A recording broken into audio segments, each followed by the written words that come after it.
Hi Virgins, it's Leonore.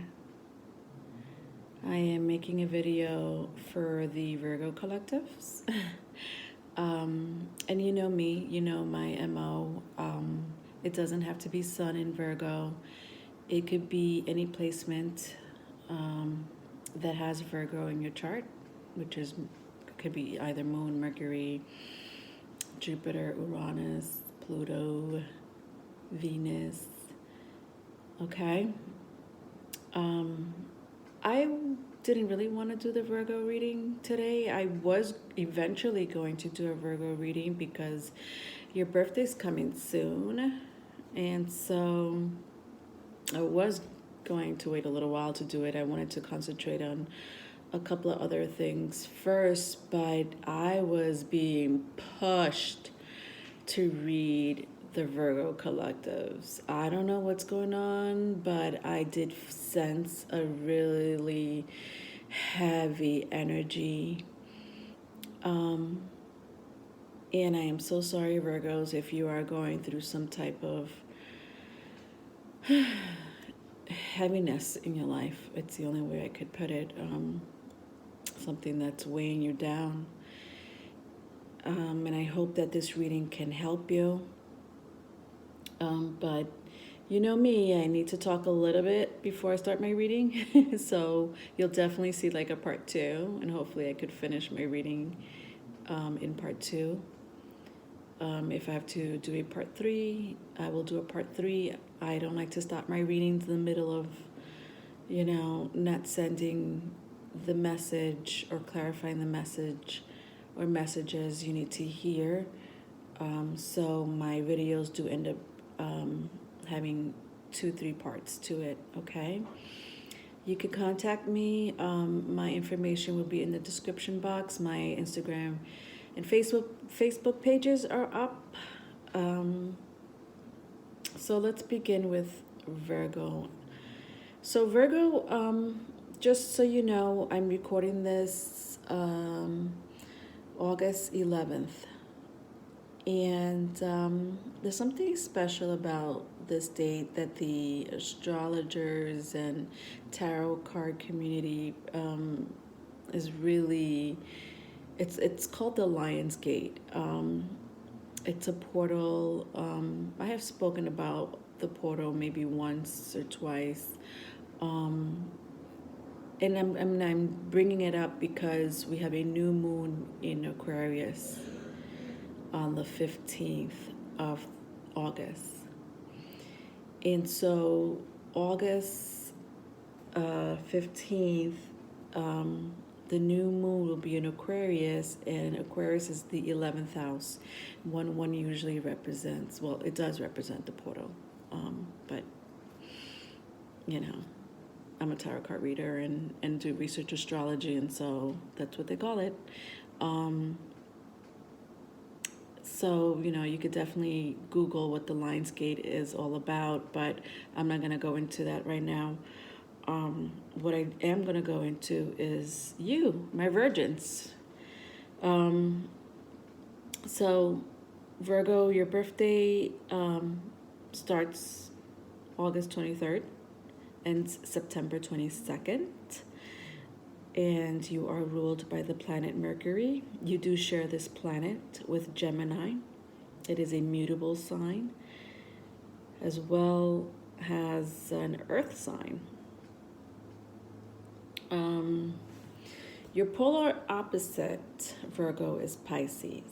And I am going to go into your polar opposite because it is very important that you try to get this message in this video about spirituality. And why am I mentioning spirituality? Well, in tarot, Virgo is the hermit, and Pisces is the hanged man. And they both represent some type of spirituality. But I'll go into detail towards the end of the video, and then I'll start my reading in part 2, okay? So, what rules Virgo? Well, perfectionism, perfectionism, a desire to be needed. They're very analytical people, great investigators. um, they're actually one of the, if I had to describe a Virgo, I would definitely start with, great detectives. They're one of the great detectives in the zodiac sign. Scorpio is in there too, but Virgos are very investigative people. They're logical, they're orderly, organized. And some of you may be telling me, what? I know a Virgo that's not like that. But you know what? They really know where things are. They are really organized in their mind. They are logical. They're ruled by planet Mercury, which is they rule technology, communication. It is a fast-moving planet. And so even though you may enter their office and their desk is a big mess and there's papers all over, believe it or not, they will know which paper you're looking for, where is it, or whatever object that you're looking for on top of their desk. Some of them are really organized. Some of them don't have that clutter, but believe it or not, they are organized, orderly people. They rule the workforce, okay? They also rule health and illness. And health and illness is important. I want to just talk a little bit about the fact that Virgo rules health and illness. I talk about birth charts constantly, and if you have any Virgo placements in your chart, just see what planet it falls under, because quick example, let's say your Mercury rules, it has Virgo in it. So Mercury, your Virgo, sorry, I'm getting my words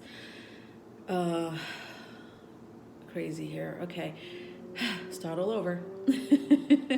On your birth chart, let's just say Mercury is under the 6th house, Virgo. Mercury is the sign of communication, like I just said. So you may have some type of throat issues going on throughout your life, whether it's probably either taking out your tonsils or some type of, always having some type of a throat issue. So that's part of the illness that you may or may not encounter having a Virgo under the planet Mercury. That might be one example. Another example is on the upside of having Virgo rule the planet of Mercury in your placement chart, in your birth chart, could be you're a great motivational speaker. Virgos do actually rule the motivational speaker aspect of the zodiac. And so you guys are great speakers. So, that's Mercury. That is your planet. And so even though you may not have a sun in Virgo, you may have some type of Virgo placement in your chart. So I'll definitely try to leave the link. Otherwise, in my description box, otherwise just look at birth chart. astro.cafeastrology.com/natal is one site that I go to. Astrologers, they get paid to tell you in detail, because they are mathematicians and historians, and they can tell you in detail your life's journey than just you reading a birth chart report that you may or may not understand. But one thing about the astro.cafeastrology.com/natal link is that they do describe, if you keep scrolling down, they will describe in some detail what that means, what that planet means in this house. Okay? House meaning zodiac signs. All right, so let's move on. The mundane part of life. Wow, that is totally Virgo. Okay, so mundane part of life.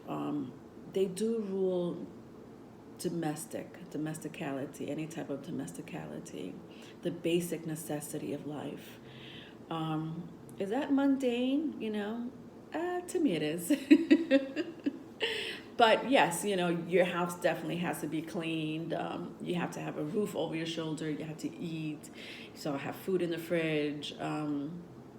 Those have health insurance, or going to the doctor. Those are little necessities, or not little, but they are basic necessities of life that people may or may not take for granted. And so they rule that. And so the mundane part of life for them is a desire to be needed in those aspects. It's just like breathing air. We need to breathe air. That's a basic necessity of life. And so Virgo rules this. But you guys do take yourself very serious. And that's okay. That's okay. Life is serious. But I know that not everybody, not every Virgo out there or will take themselves serious all the time. You guys actually have a great sense of humor. Actually, I know a few Virgos that do have a great sense of humor. But if there's anything that I would like for you to know, and it could be your shadow side of yourself, because every sign does have a shadow side. There is one thing I just want you to hear. You may know this about yourself already, but I'm going to just say it for those who don't know too much about Virgos or the sign. These people need to learn that not always you will always be needed. Remember, they do have a desire to be needed. And so one day you may have a group of people or one person that may need you, but then the next day you'll have no one that will need you, or the next week or the next month. And so I want you to not take it personal. This will probably hurt your self-esteem, but it's not always that everyone needs a Virgo in your life. And trust me, having a Virgo in your life is wonderful. But somebody who may be independent may not always need you, so don't take it personal. And that stems from either childhood issues or just your birth chart. It's a combination of both, I think. You should actually work on relationships that are good for you instead of those that are bad for you. Virgos have a tendency to work on relationships that are toxic. And again, I'm not saying all Virgos, but because they have that desire to always be needed, that desire to be perfection, to have this type of perfection, and they do rule the basic necessity of life, for some reason, they always pick relationships or stay in relationships where the other person is toxic.